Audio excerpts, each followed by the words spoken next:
Bugun sizlar bilan piramida shlaka bloklari qanday ishlab chiqariladi, shuni ko'rib chiqamiz. Demak, ishni mahsulotlarni mishalkaga tashlashdan boshlaymiz. Metipesok, sheben, semen va suv ular vibratsiyaga tayyor qorishma bo'lguncha 50-70 marta aralashtiriladi. Aralashma tayyor bo'lgandan keyin lentada bunkerga yetib boradi. Aqlli apparat bunkerdan yetarlicha loyni o'zi qolipga tushirib, 3-5 tonna yuk bilan vibratsiya qiladi.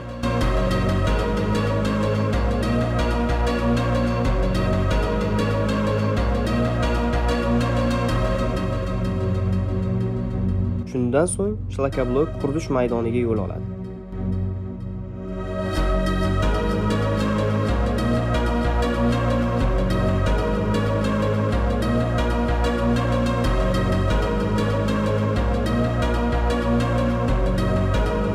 Shlaka blok haqida foydali ma'lumotlar olish uchun sahifamizga obuna bo'ling.